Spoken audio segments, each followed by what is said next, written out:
Welcome back to Valkenswaard for the Grand Prix of the Netherlands, right on the Belgian border. Stone's throw from the venue of the Motocross Nations last year, Lommel. But a lot of circuits in and around this area. It's a real playground and a hive of activity. A lot of teams and riders base themselves here throughout the season as they prepare for the long road ahead, or the long slog ahead, I should say. But MX1, race 2, you see the riders just down there getting ready. They're behind the scenes at the moment. But this World Championship venue, the Euro Circuit, Valkenswaard in the Netherlands, been on the calendar since 1974. The first was a 250 Grand Prix. Sylvain Gabor's the winner. 44 Grand Prix have been staged here in total. If you include today as an individual, MX1, MX2, MX3, that kind of thing over the years. Motocross Nations was back here in 1991 as well. Team USA picking up another victory in their streak of, 12, 13 wins before they got defeated a few years later. Tony Cairoli is the defending championship leader. He's the new points leader as well after Thailand. He was a winner in Moto number 1. He now has a 20-point lead going into the second race. So he'll be looking himself to make a little bit of history today, because he's on 4 Valkenswaard Grand Prix victories. Only one person has more. That's his boss, Stefan Everts. So he'll be looking to emulate the 10-time world champion.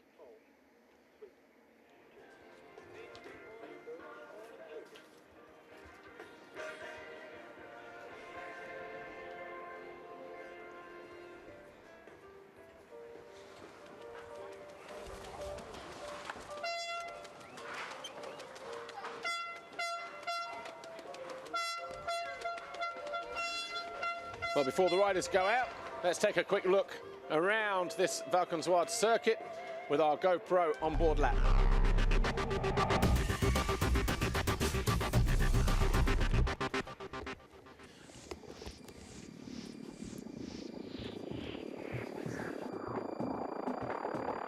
Côté Pologne, Kawasaki Racing Team. Jeffrey Erlings, Red Bull KTM Factory Racing Team. I'm Will van der Mozaik. I'm riding on the KTM.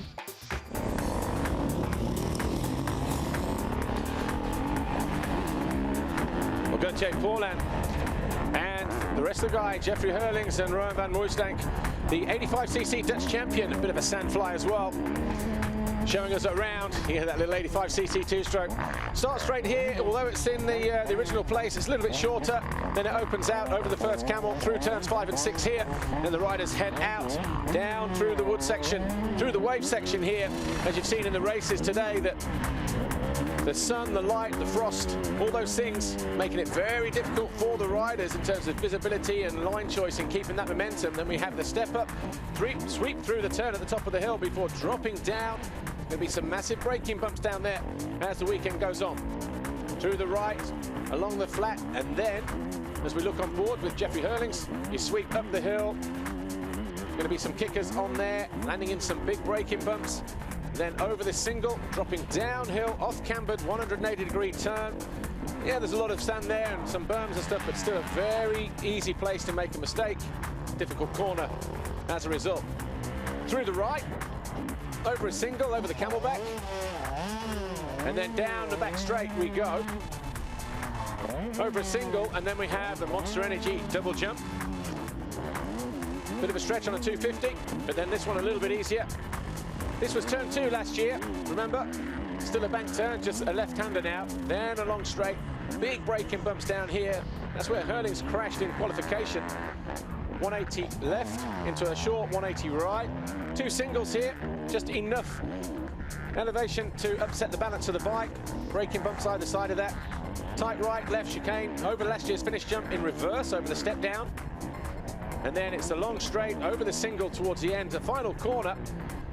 Over a single, a dragon's back, and then the Monster Energy finish line jump awaits. Then we have a chicane down to the the final corner on the track, and that's a lap of Valkenswaard.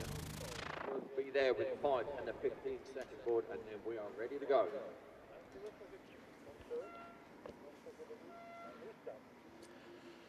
Tony Cairoli, qualified fastest in the qualifying race yesterday. He's on pole position, and he's taking the first gate up the inside as well, alongside his Red Bull KTM factory racing teammate, Ken Dodika, Commander Sal's Rockstar Energy Suzuki World MX1 machine, and the KRT Kawasaki Racing Team number 21, the green Kawasaki there, of Gauthier Paulin. Then it's Evgeny Bobashev alongside him, 89, Jeremy Van Hoorbeek, Joel Roulont's 34, and his teammate, Stephen Frossard, not going to be riding, he wasn't in the first race, won't see him in the second race either. Adam Wheeler, OnTrackOffroad.com. What's the situation with the Monster Energy Yamaha rider, Stephen Frossard? Yeah, hi Paul, just quickly, it's a broken metacarpal bone in the left foot, so he went to have operation today, so hopefully in 10 days' time he'll be back for the Grand Prix of Italy. MX1 race 2 about to get underway. What a great MX2 race we just saw there. Yeah, fantastic. I reckon that was one of Hurling's best rides, to be honest. I mean, last year was amazing, but that was something else, really. I think he was like second to last going around that first corner there. Yeah, and it was, and it's not an easy place to pass here. It's hard, it's fast, it's choppy, but this is MX1. Monster Energy 15-second board gets hoisted up. Heads go down. There's a few twitchy fingers out there already, but gate drops. We're going to be looking to the inside. Tony Cairoli gets a good jump and holds it nice and tight, but it's Nagel and Bobashev and Philippart's in there. So Bobashev, Philippart's, Nagel, they're your first three Hondas up front. Don't hear that very often. Oh, 999, Rui Gonçalves almost getting landed on through there. Cairoli in about 5th, then it's Strybos in 6th, DeSalin in about 7th or 8th. And obviously he lucky to stay up this time. He went down in the first turn in moto number 1, so a little bit easier for him, but still with the track and the light and the changing nature of the circuit, it's still going to be very difficult to make his way forward from there, isn't it, Adam Wheeler? Yeah, it was Clement Desal. Paul also went down in that first corner there in the first race, and he's kind of, I don't know, just outside the top 10. Tommy Searle as well, not getting such a great start. He's pegged back there. Gauthier Paulin had to work so hard to get up to 5th position in the first race, and he looks like he's down there just outside top 12. Just saw Nagel taking a look over his shoulder as Strybos came through, and now number 222, Tony Cairoli, about to go through, and if he goes too far wide, Dodika will also nudge him aside at the bottom of the hill as well, but Dodika going through on his teammate, Cairoli. Those two had a great ride in the first race, didn't they? Yeah, and Dodika just showing a little bit why, you know, he's so strong at this track. Just those little areas you can see him running off the bank there, just like trying to find a little bit more, not traction, but just where you can get a bit of oomph and bounce off that bike, you know, and carry a bit more speed going into that turn. Just keep an eye on the number 9, you know, if you can, especially at home in the next couple of laps, because the places where he puts that KTM is quite special to watch. It's different from everyone else. Yeah, a little bit unorthodox in his riding style, but also his line choice. But he does fish him out, doesn't he? He goes searching for him. Sometimes it was a little bit wide in corners yesterday. Yeah, Strybos standing inside of Philippart's, taking no prisoners on his opening lap, so moves up into 2nd place. And it's Bobashev leading, is it? Yeah, Bobashev leading. Strybos there, 22-second. Philippart's 19 in the black in 3rd. Where's Cairoli? Is he just off the back of Nagel here? Yeah, 9 is 4th, Ken Dodika. Nagel 5th, Cairoli 6th, the 222 in the white just here nearest the camera. And then it looks like Tano Leok on the Route 77 Energy Honda. So another good start for the Estonian Express, Tano Leok. He had a good ride in moto number 1, didn't he? Yeah, 4th position. I mean, it was a really good finish. I think that was like 3 Hondas in the top 6 or 7. Oh, Dodika getting feisty. Well, Philippart's, that'll be a nice little battle there if Philippart's can reply. He doesn't like being overtaken like that, does the Italian. They won't keep that going for 30 minutes, 40 minutes. Not around here, not today. Just that wider line was touching those aero boardings. It's, I don't know, these guys just trying to find a little bit of the best way around this track, Paul. I mean, on the onboard lap there, we saw that there wasn't that many ruts and bumps and holes as there usually is at this course. No, because we had -4 during the last night. It was a light frost the night before that as well, so the ground's still very hard underneath. I won't say it's icy because it's not, but it's still hard, which makes it slippery, especially when you've got the loose nature of the sand on top, and then where the bumps are, and that's ever changing as well. So very tricky conditions here for the riders this weekend, round 3 of the FIM MX1 Motocross World Championship. Yeah, I'm just keeping an eye here on Cairoli, Paul, because he's not really making any kind of ground. I mean, he's got to be careful because Bobashev's already going to take a little lead. As we saw, as we saw in the first MX2 moto, you know, Jordi Tixier had a nice big cushion going up. You know, if Jeffrey Hurlings had gone a little bit later, then it could have been tighter. Yeah, and that would have been the GP decided possibly as well. But Philippart's 19 on the Garibaldi Honda with his old nemesis 222 Cairoli.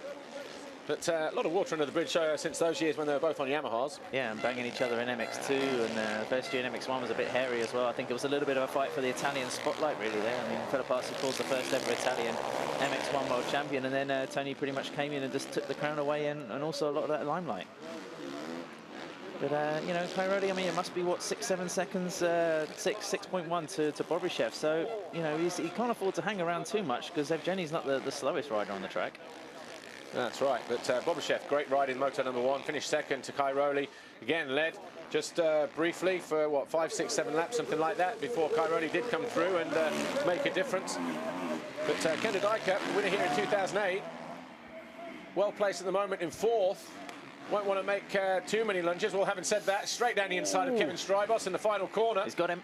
He's got a nice line there. That's 2 passes in 2 laps that he's made, the big tall Belgian. Yeah, just that corner speed, you know, he's got it dialed. I mean, you said he won here twice in 2008, but I think, you know, that's an understatement. He absolutely dominated when he was riding the factory Suzuki at that time. Yeah, he did. Then he lost his way a little bit then, didn't he? Kind of a little bit in terms of wasn't as consistent. Maybe he wasn't as fit as he should have been. Maybe he just sort of woke up and went, yeah, I've arrived. And that's the biggest mistake any rider can make or any sports person can make when you take your eye off the ball like that. Here's a replay. Yeah, what happened to him in moto number 1? First turn crash? I was in the pits when he came in. It looked like he was just looking at his right knee, or, you know, maybe there was a bit of a physical problem there, wasn't it? It wasn't terribly clear, but... That's a tight first turn, isn't it? Yeah, just... Yeah, Bobashev gets his second, get Athena a whole shot. So €500 better off, so that'll be buying a few more nappies and diapers and that kind of thing. Might be able to trick up the pram he's got there for the little weave. What we like. But look at him hanging off the back of that Honda straight through. It's like Van Horbeck really had to kind of be careful there because his teammate came right across him. Well, as we saw in MX2, Hurlings had nowhere to go, did he? Got squeezed to the outside in the second start, so paid a gamble, didn't pay off. More the Dyker. Meaning business, Ken. There's the Cairoli just at the back of the shot in full place. Oh! What a move from Ken de Dyker. I didn't even see that coming. So de Dyker takes the lead. What's Bobashev? Is he going to come back at him in? He's not going to take any risk, Bobashev. I think he just wants to get through a Grand Prix with 2 race finishes up in the points just to get his championship going again. Yeah. I can't see Kevin really putting a wheel in too much in this fight. I mean, it's down to Cairoli now, I think. And Kevin's not going to be slow, but he's not going to be, you know, getting the elbows out like Ken's. This was... that was nice. He started the corner here, like started sweeping in. But he just got out of the berm early. It was in the same line, actually. There must have been nothing but a foot peg between them.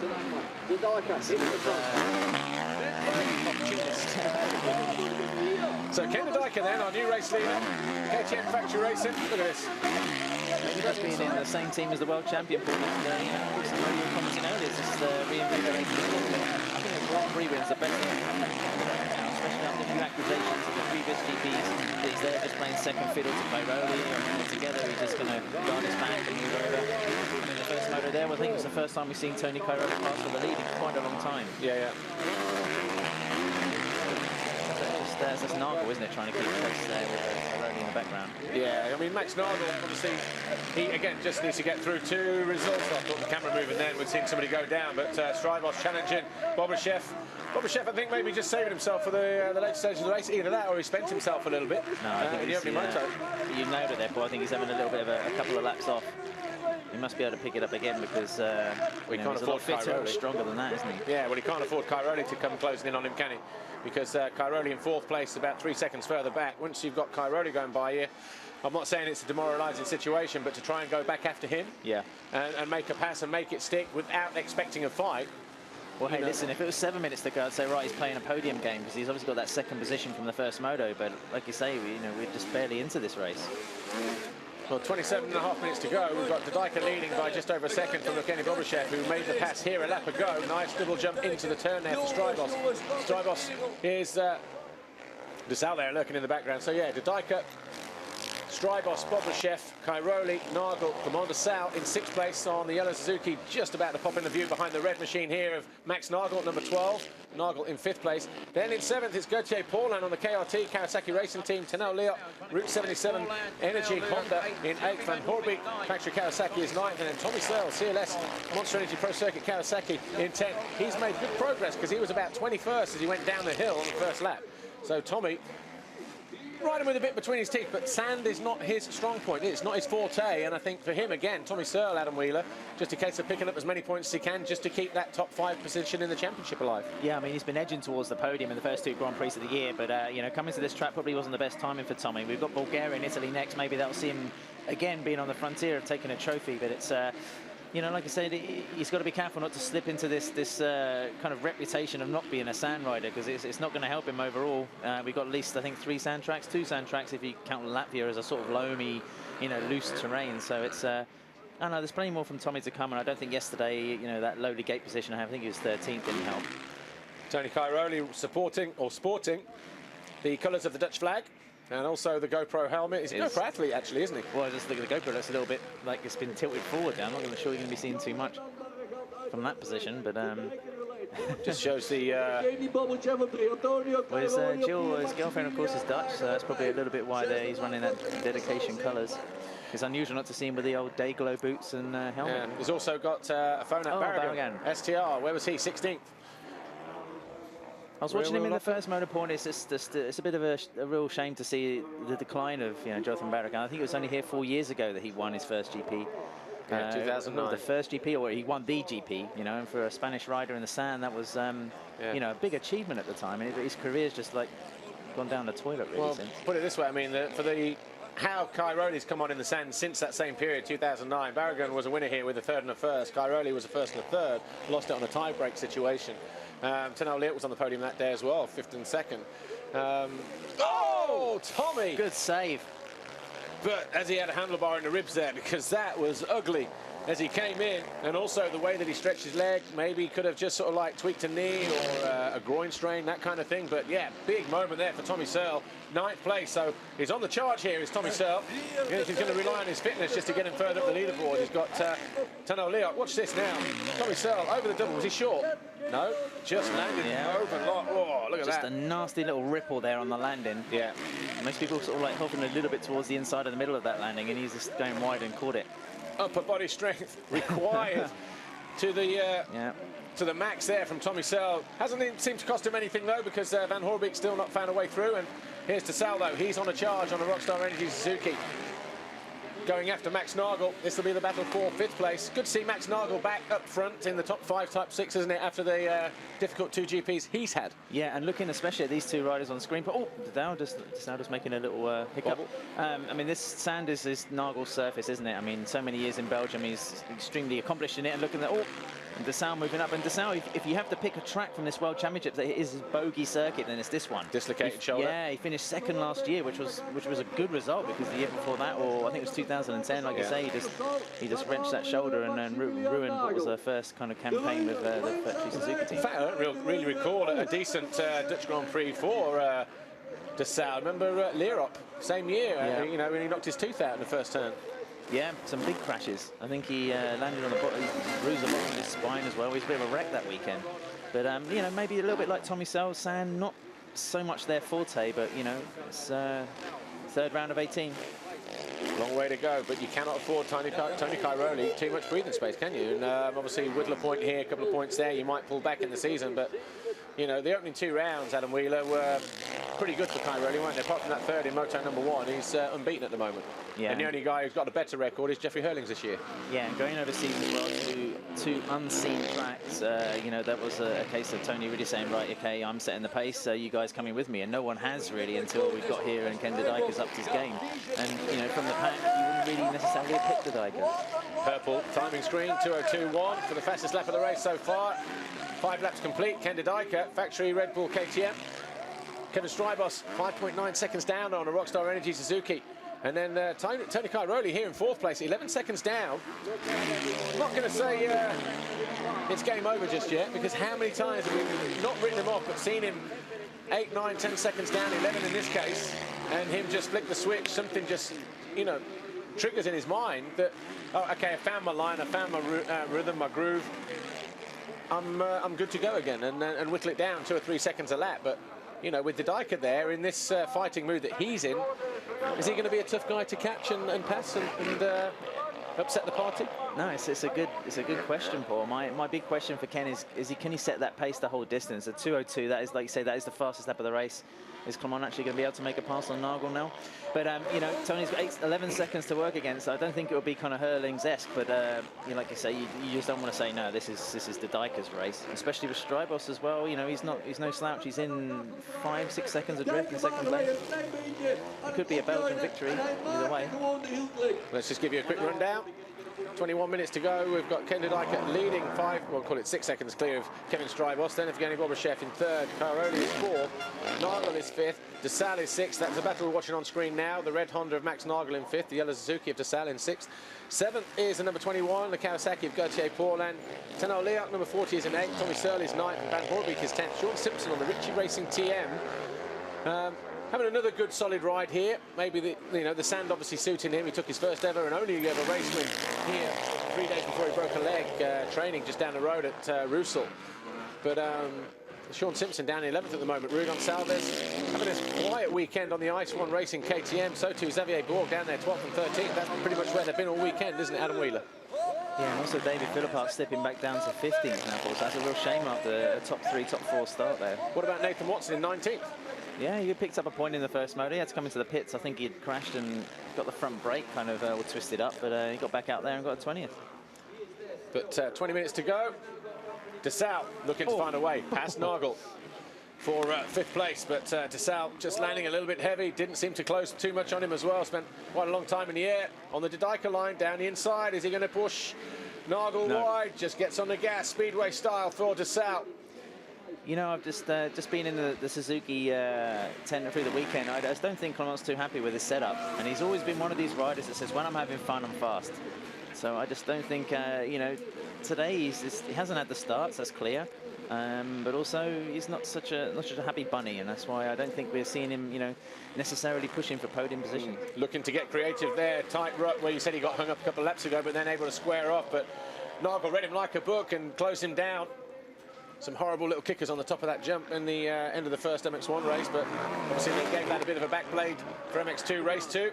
Starting to develop lines again. Yeah, Ken Didike this morning just said the track was completely frozen for warm-up, so you know, if it's had some sunshine on it throughout the day, but you know, maybe 3 or 4 degrees, it's not too warm with a wind chill factor out there. It's not cutting up as we usually see it. No, it's still pretty fast, and the bumps are pretty fast as well. It's high speed, as we saw from Herning's crash yesterday in a qualifying race, but the area that we were just talking about over in the waves, you know, sort of down that first back straight or the front straight, that's been under shelter for much of the day. It's only really now in MX1 race 2 that the sun's actually got there. So, and also visibility for the riders has improved down there.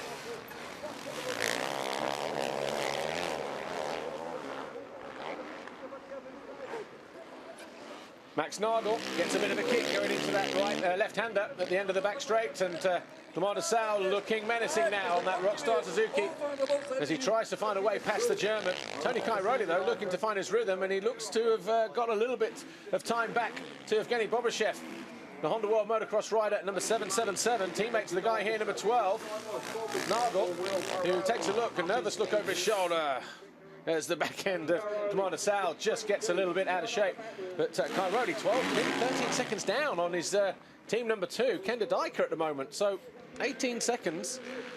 Is that too much to ask at this stage of the race? 2 seconds lap slower than Didike, the last sort of lap or so. Yeah, 18 minutes to go there, Paul. But like you say, the gap is increasing. 11 seconds now, it just went up another second. It's just interesting to try and watch Clement DeSalle, you know, trying to get past Max Nagel. There's nowhere where he's really able to show a wheel. It's going to take, you know, a real risk, I think. Tight here. No. But he'll square out of the corners. He's not getting the drive. The Honda's really picking up. It's, you know, it's going to need something a little bit chancy in one of these technical things. Is he going to be able to get him up the hill? The inside. Again, he hasn't had the drive on the previous lap. Just wasn't able to get alongside. And the lines now at the tops of the hills, they're all starting to push out. I mean, before you came in here, Adam, I mean, the sun's out, but is it, or is it just starting to freeze over again? Is it starting to get a little bit chilly? Because my concern is that as the sun starts to drop, the temperature will drop, and you'll get that frost element starting to come through again, you know, and obviously that will make the last maybe 5 or 10 minutes a little bit tricky for the riders. I wouldn't mind wagering this is the roughest and probably the best condition we've seen the track in this weekend, Paul. I don't think it's going to calm down much, but you know, a common complaint from the riders is really just trying to get past that factory Honda of Bobryshev is that those bumps you can see, they're not kind of soft, they're not rolled, they're like kind of square-edged and sharp, they're unsettling the bikes. Oh, mistake. Sorry, he's getting bogged down. No, they're just unsettling the bikes, trying to find suspension setup, even trying to use different tyres. Some riders not using the sand scoops because it's that hard out there. This is really unusual terrain for a sandy Grand Prix, and that's probably perhaps why we're seeing Jeffrey Hurlings not dominate by 40 seconds or whatever. Well, I mean, I won't say he's never been a fan of this track, but it's just not the deep sand of Lira normal, is it, that he prefers, that's all. Yeah, I mean, Motocross has always had a bit of a reputation for being very shallow anyway, but over the last few years, I think that, you know, it's churned up quite well. Either we've had a bit of wet weather early in the weekend that's helped, you know, mess it up a little bit, but, you know, this is, like I say, unusual. 14.5 seconds to gap. Cairoli forces the issue, though, down the inside of Bobashev, who has no reply. Cairoli on the charge. Question is, though, Adam Wheeler, with 16 minutes plus 2 to go, and a gap of 14 seconds to Sal does go through the end. But Cairoli, will he have enough in store in terms of lap times and speed to close down that 14-second gap to his teammate, Ken Dyker, with 15 minutes to go? That's got to be turning into lap times, hasn't it? Yeah, I mean, he just 2:05 on that last lap. Dyker's got fresh air and a 2:03. So the next 2 laps, I think, is going to be a close examination of Cairoli's possibilities to win, and he still needs to pass Kevin Strybos. Just off the top of my head, I'm thinking the National Grand Prix victory we saw from Kenny Dyker was his double moto win on birthday weekend in 2011? Yeah, no, 2010 maybe. 2010, yeah. It's quite some time to wait, really, isn't it? Yeah. A long time to be out in the wilderness. So what do you reckon? Is he going to be able to do this already? If you had to put your money on the table for, I mean, we've seen him do this before. This is not like a strange situation. 2:05.2 last time around. He set his personal best sector in sector 1. 39.5 in sector 2. That's a second down on the Dykers. You're going to go on a sector time to make your prediction? No. I'm just working out that, again, you know, halfway stage of the race, it could be that, you know, he's taken this long just to find his rhythm and then just not waste the energy pushing too hard just to get going. And I think you see the gap that he's put in between himself and Bobashev. I think that time up there of a 2:05.2 could easily come down to a 2:04 or a late 2:03. Final corner, yeah. There's Nagel just running a little bit high on that banking. And then wide of the berm as well, yeah. Couldn't get back over it. But, you know, if he starts to get his lap time down a second here and a second there, you know, the second half of the race also to Dyker, I'm sure his fitness is a lot better than it's ever been, but, you know, he's just got to be careful that he doesn't fade and drop the ball. And so is that a yes or a no, Paul? That's the political answer. I don't think... Oh, Dyker! Making a mistake like he did in the first moto. These are the things, you know, that are going to play into the hands of Tony Cairoli. So, Cairoli 15 seconds down at the start of the lap. That's going to cost Ken probably 2 or 3 seconds just there on its own. Getting offline, trying to go wide, getting back over the berm, and then getting on the gas and up to speed through that wave section. The question is, how does Dyker react to that? Because if he knows that he's got a big enough gap, he's maybe going to try too hard just to rectify that and push and make another mistake. So, you know, you make one, you try to pull it back. It's like what Tommy Searle was saying in Qatar, Thailand. Riding an MX1 bike like an MX2, making the mistakes, trying to rectify them straight away when he knows he's actually got time to do something about it.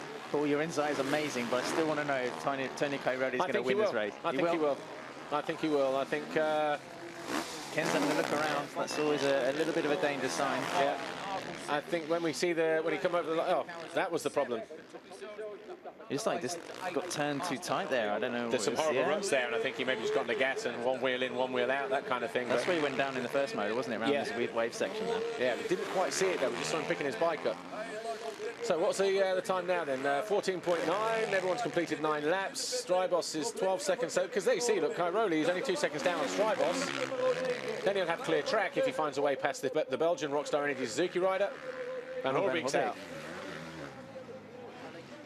Bit of a technical problem there, though. I was looking a little bit at the bike. That's going back, isn't it? Speaking of bikes, I don't know if you saw in the MX2 race, but Julian Lieber, they wheeled his Suzuki through the paddock. I saw and it was the crash. An absolute mess. Did you see the crash? Oh, no. It was just, I don't know if you saw it on the TV, but yes. The bike, I've never seen a bike wrecked as much as that. Well, apparently Jose Butron landed on it. If you saw the crash, you'd understand why. Basically, I think Monticelli had crashed in the corner, Lieber had crashed, he was picking himself up, and as he looked, I mean, the yellow flags were out, but I don't think they were waving or waving enough as a deterrent for Butron, who launched himself up that single into the final corner as the bike was perpendicular to the jump. And Lieber saw it coming, just let the handlebar go at the last minute, was able to jump to the side, and Butron just nailed it, absolutely nailed it. It did look like it had been run over by a tank. Yeah. And Cairoli there, I mean, you can see the difference to Kevin Strybos, number 22 on that factory Suzuki. Strybus, I think, that's not 2 never seconds had a anymore. podium at this track, which is unusual for a Belgian. And David Philippus, there you go. That's why he was probably dropping back. Another sick motorcycle. It's a clutch problem. They're looking at the clutch. And David does like his clutch, you know, it's... oh, replay here. Guarneri? No, it's... can't quite catch the number, but...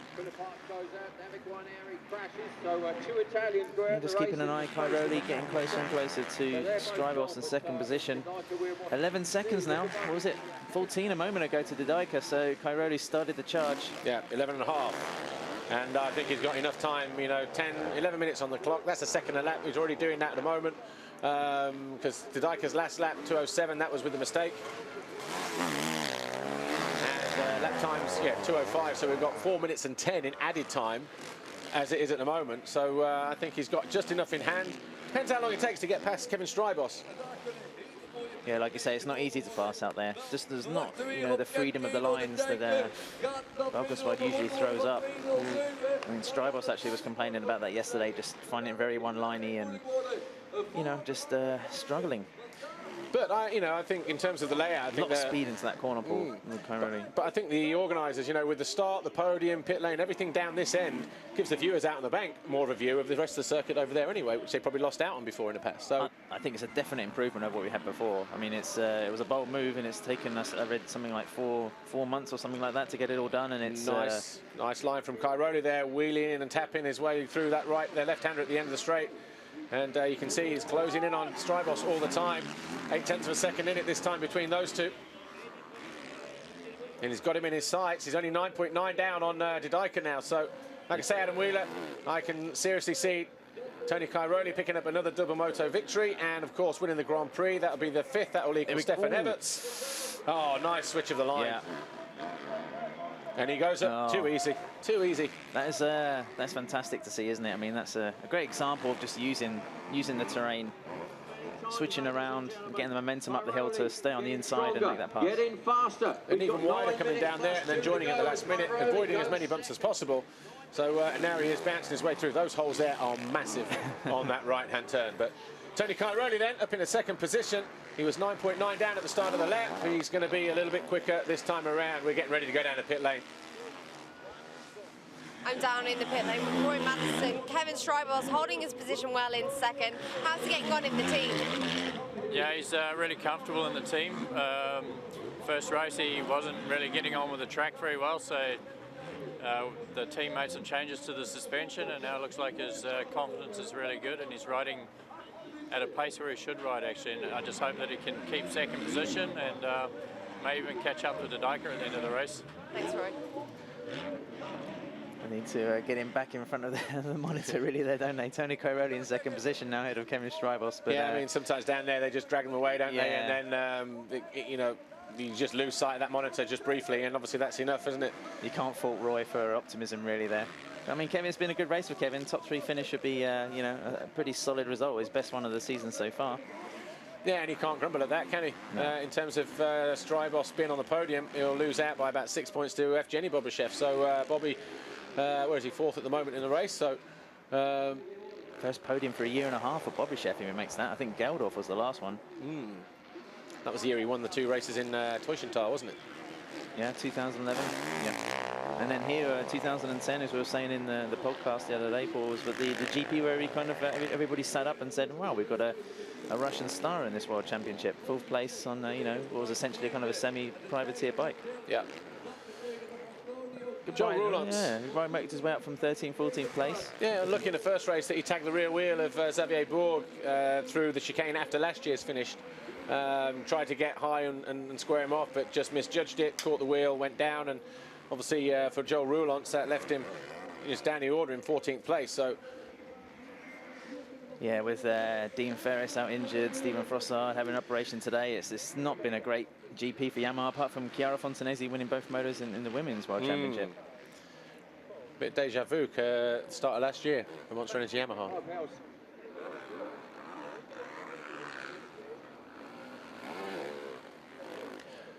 Tony Cairoli still there in second position, 10.5 seconds down on Ken Dyker, who's responded to the Sicilian with a time of 204.5 compared to 205.1. So more than half a second quicker than Cairoli this time around. He needs to keep that gap out as far as he can, obviously, to stop Tony Cairoli closing in. But we thought, myself and Adam Wheeler from OnTrackOffRoad.com, that Cairoli possibly would do enough to whittle that gap down, especially with 1 or 2 mistakes creeping into Ken Dyker's game, but seems to have steadied the ship and looking like he's going after a race win now.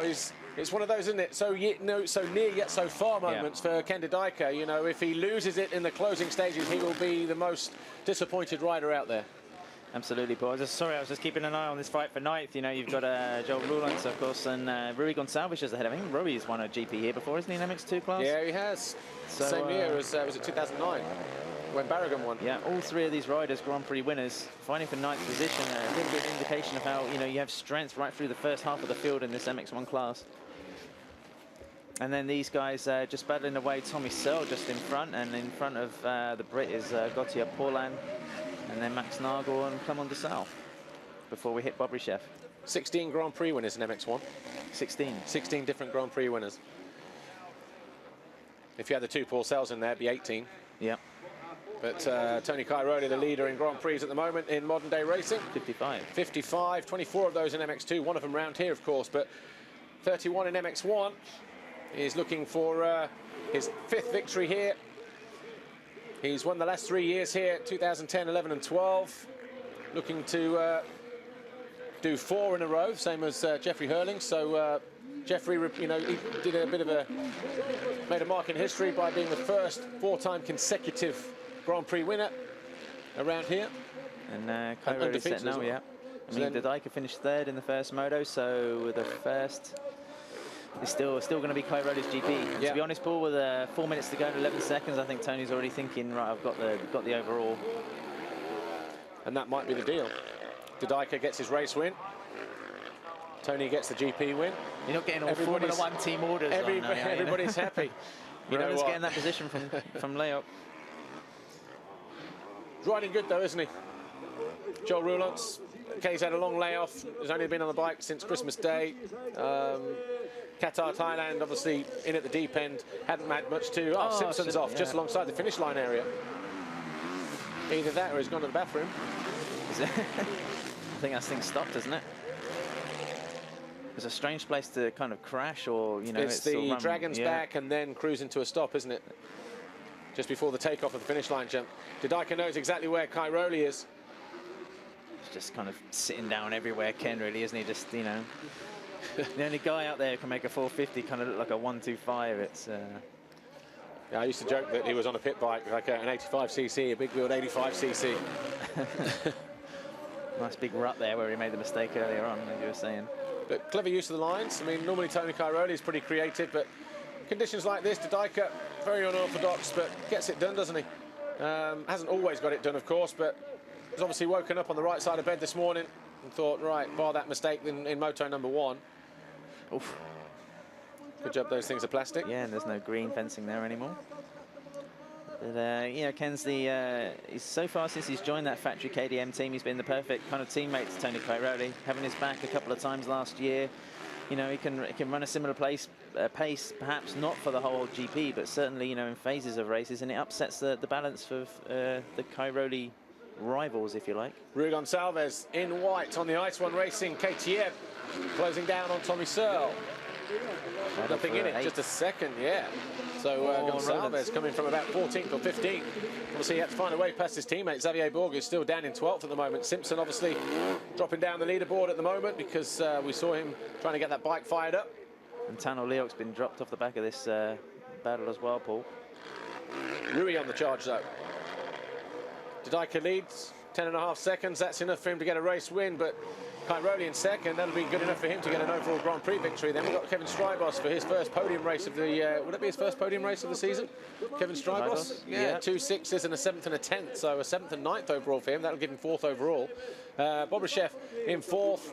That'll be good for him for the podium, 3rd overall. And, you know, he kind of deserves it, doesn't he, really? Bobryshev put a lot of work in last year, got injured seemingly on a regular basis, riding with injuries, and you know, if there's one guy you want to perform if you're a neutral, it's Evgeny Bobryshev. Yeah, it's this GP last year, first practice session, was let out on that factory bike and twisted his thumb back, and that was it for like the first 4 or 5 GPs. And Tommy's really struggling here, just looking at his lap time, 5 seconds slower than Rui Gonçalves on the last lap. You do wonderful, like I said earlier, from that you know, little mistake he made, well, not even a mistake, but that hit he got from that double, just whether it has, you know, like jarred him or just tweaked something. It's just a limitation for him now, isn't it? But question of time, matter of time for this guy here, 999, Rui Gonçalves to go through, but Roulance is coming in as well. So Tommy in danger of losing 2 positions in the last, what, 3 or 4 laps. Maybe he's got a little bit of the hurry up. If Rui's pushing the edge as well, then, you know, Tommy just needs to defend that position, turn the gas a little bit harder for another lap, and he should be able to keep it.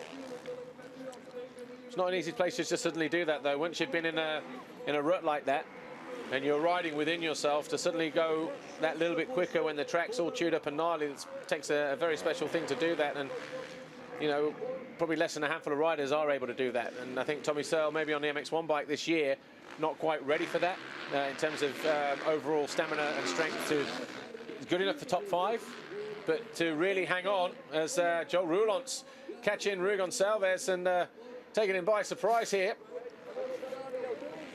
Getting a bit close to the rear wheel over that jump. Doesn't want to play with any more rear wheels, does he? Doesn't want to play any more Ice 1 KTMs either. He already nails the rear of Xavier Gorgs in moto number 1. Strybos, 3rd place for him. Rockstar Energy, Suzuki World MX1.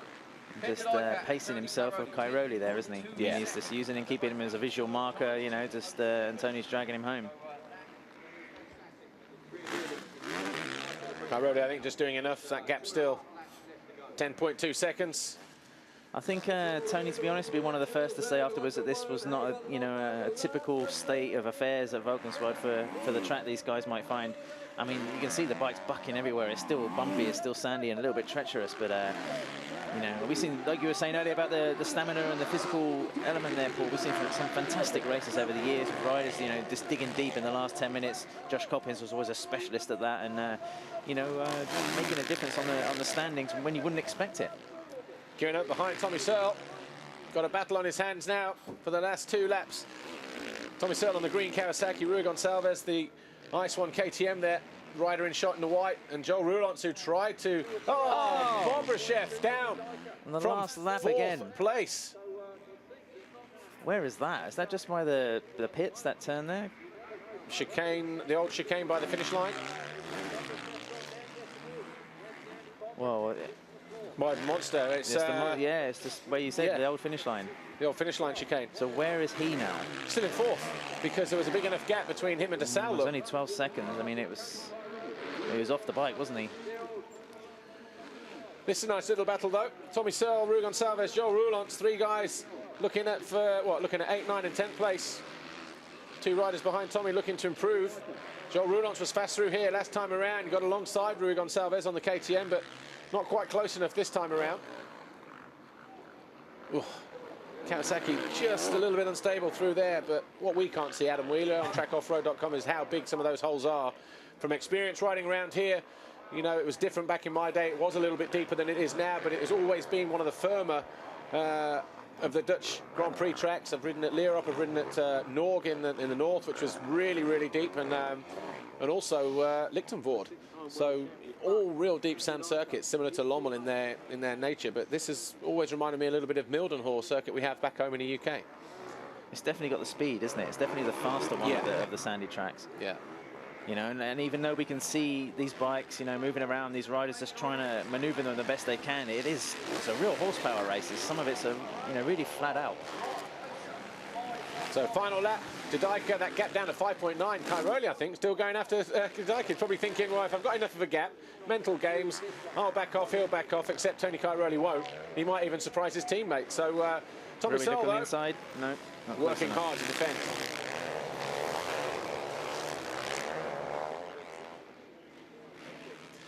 These guys are still pushing a pretty decent pace. Tommy Searle, Rui Gonçalves, and Joel Roulance. Okay, their lap times, what, 2:07, same as Ken Didika last time around, so they're not hanging around here. So it's got to be down to fitness between these guys now. Tommy Searle maybe maybe just got a slight niggle after that big moment that he had early on in the race. But also Rui Gonçalves, you know, a couple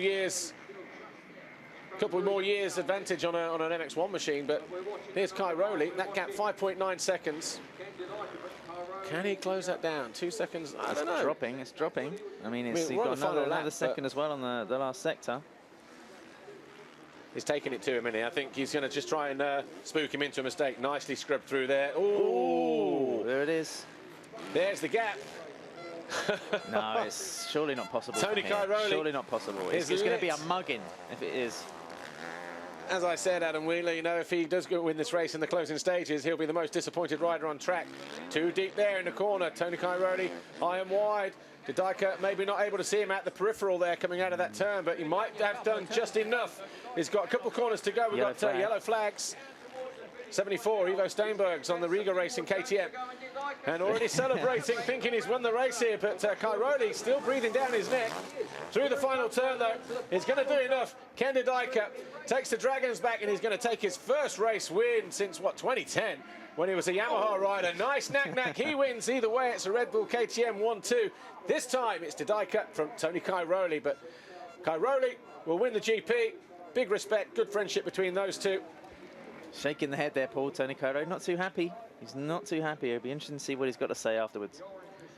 Well, I think what he said, nice, back. Just a bit of play riding. New podium ceremony here, of course. Putting the podium up in the skybox behind the start. It's a little unusual. You got a new goggle contract?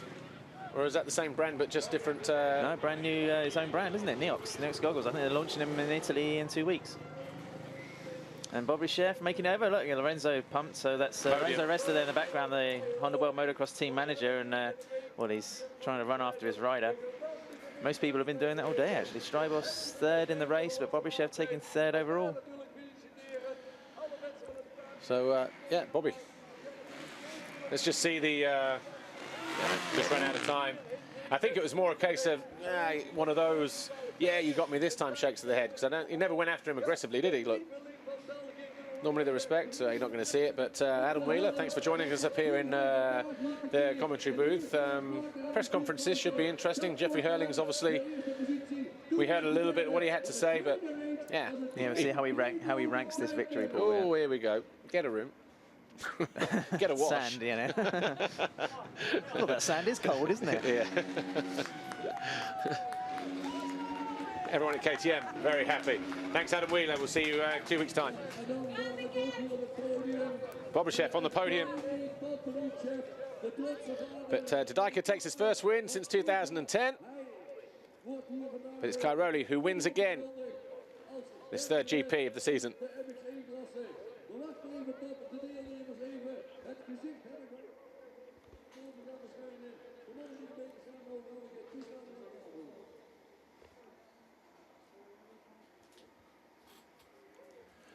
Nathan Watson getting good points. 16th place on the HM Plant KTM UK machine. Didn't see much of him on screen, but point in the first race, another 5 here. That'll do his confidence a world of good, especially as an MX2 rider in the British Championship at home. And obviously here to get the experience. Roger McGee saying there's an MX1 ride if you want it. He's taking it with both hands. Rob Meek, his old man, will be buzzing on the way home tonight, I think. Back to Nottinghamshire. Crowd make their way down to the podium area, but we've got an MX3 race to come up soon. So Tony Kai Rowley, he's the overall Grand Prix winner, but the race will belong to Ken Didaika.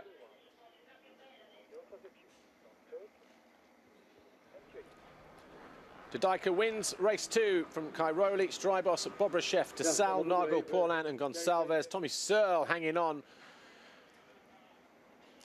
Well, for 9th, he lost a position on the last lap. Roulant's 10th, Leok, Bourg, Guarneri, Caro, with August Just, Nathan Watson, Larry Lettler, Mikko Paszynski, or Mikola Paszynski, Nico Larson and Ivo Steinbergs. No score for Barragan. Other riders who didn't fare so well, of course, Mark Deruva, David Philipparts, Jeremy Van Horbeek and Sean Simpson.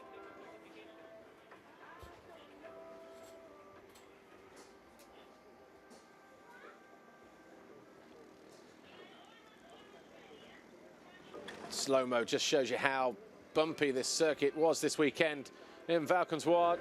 Nice corner shot there, get it laid down. Cairoli, the overall winner. First and the second for him, though, this weekend. Didika, second overall. Bobryshev on the podium for the first time as well this year. And then Strybos and the rest.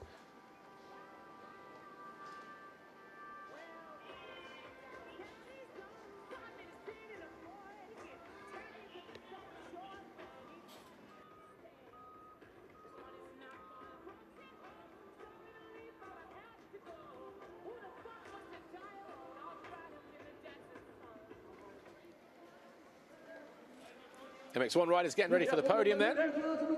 Lots of photographic activity going on down there, but third overall, Evgeny Bobryshev, Honda World Motocross MX1, puts Qatar and Thailand behind him and gets on the podium here. So too Ken Didika, but with a race win in a second moto. Red Bull KTM Factory Racing, but once again it's his teammate, team leader, Antonio Cairoli, sporting a white AXO clothing set this weekend in the colours of the Dutch flag. Just launched the Tony Cairoli app recently. Hans Verhoef, former organiser, handing out trophies here. Klaas van der Werf also, and then Twan van Dijk in the background, former rider. And circuit manager here at Valkenswaard, just lives 10 minutes down the road. Claudio De Carli taking the manufacturer's trophy for KTM this weekend. Dr. Wolfgang Strub, director of the FIM Motocross Commission, hands another red plate to Antonio Cairoli. The second one of the season, because Clement de Sal picked one up in Qatar, the opening round. National anthem for Italy, Tony Cairoli.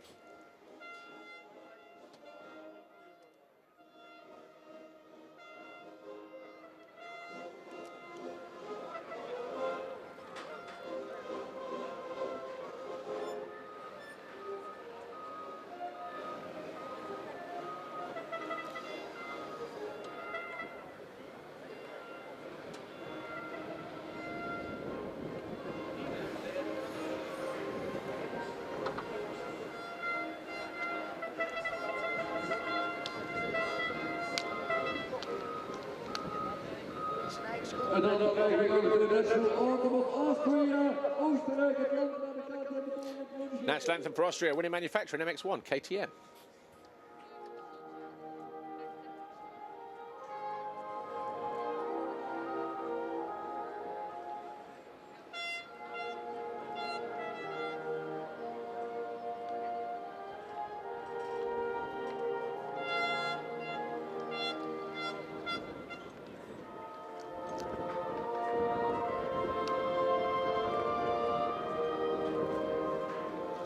Dan kunnen de rijders op het podium blijven staan. Iedereen verder de brand. Dat doet de tijd voor champagne. Champagne voor Evgeny Bobryshev. Tony Cairoli then wins for the 56th time in his career. 32 times now in MX1, but had to settle for second place in the second moto to his teammate Ken Didika, who takes his first race win since 2010. Bobryshev on the podium in a similar amount of time, actually, 2011. Lorenzo, Paolo Martin, all the guys down at Honda, Roger Harvey, they'll all be pretty pumped with the performance from their big Russian rider this weekend. Overall Grand Prix classification.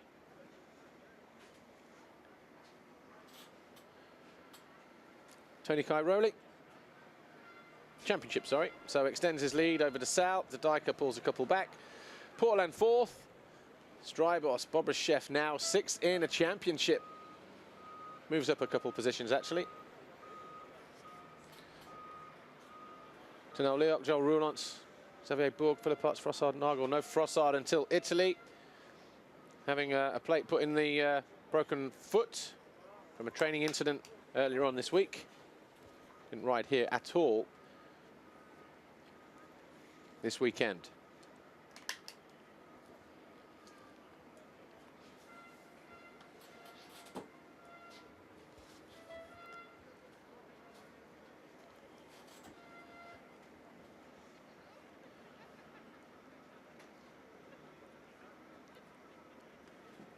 So great Grand Prix this weekend in MX2 and MX1. We're getting ready to speak to our Grand Prix winner, Tony Cairoli. On taking the GP overall win here today. You looked as though it took you a while to find that pace in the second race. What was happening there? Yeah, in the beginning it was pretty bumpy, the track, and pretty hard bumps, very sharp, and I had not so good start. Then I passed a few riders, and Ken also passed me. He was riding faster in the beginning of the race, and I struggled a little bit the first 10 minutes. I didn't have the speed. I was making a few mistakes. Then when I warmed up a little bit, I could push how I want, and I could come closer to Bobryshev and then to Strybos. And then in the end, yeah, very close to Ken, but was not enough. But we are happy for our team. Both riders win 2 models, and first and second on the GP, so it's good for KTM, and looking forward for next GP in Italy, home GP. Well, congratulations. You also keep hold of that red plate. Home soil for Tony Cairoli then in 2 weeks at Arco di Trento. Then we've got Bulgaria before another brief break in the schedule of a week also. But overall winner here equals Stefan Everts. 5 victories in total. He's won here the last 4 times as well. So him and Jeffrey Hurlings going 4 times undefeated around this Valkenswaard circuit. 2010, 11, 12 and now 13. But difference is Hurlings has won every moto in that period of time. 8 wins. Cairoli, 6, losing once to Max Nagel and also Didaika, who was 2nd overall today. Ken, congratulations. Great job done out there today. You must be happy with your performance. Yeah, finally 2 motos came together. Not so good start, second moto, but could go easy past them and just try to focus and stay relaxed, because riding in the front brings more stress. So yeah, happy finally on the podium already. Well done. Thank you. Yeah, Ken Didaika 4th at the opening round, 5th in Thailand, 2nd this weekend as he changed course for the championship season. Celebrates 2nd as well with a race win, so long time coming for him. 3rd overall, Jenny Bobryshev became a father a few weeks ago, and obviously be interesting to hear what he has to say. Let's hear him. Here he is with Amy. Bobby, well done. First overall podium in quite some time. Is this the start of things to come? Yeah, it's been like the year to come on the podium, you know, been a bit also like I have to get used to again, because 1 year no podiums, but you know, I'm really happy of the day, really happy, like all the teams is like motivated. Max does a good job, top 5 I think, so we really like don't do this. We're really happy about this, you know, and the good weekend, positive. Well, that's one way to interrupt an interview. He saw it coming. Don't do this, don't do this. I wouldn't be surprised if it was Max or Lorenzo, but 3rd overall this weekend of Jenny Bobryshev, one of the most likeable characters in the paddock. Always got a smile, got a mischievous sense of humour as well, but see what he can do in Italy. Home race for the team in a couple of weeks' time, but for now, a good job well done for him and all the boys at Honda World Motocross. It's been a tough couple of years developing that bike, but it's got its podium. Round 3 in 2013. So they're going to be looking at building on that. Well, that's it for MX1. We'll see you in a couple of weeks in Italy. In a short while, though, on MX Live, we've got MX3. Thanks for watching. We'll see you next time.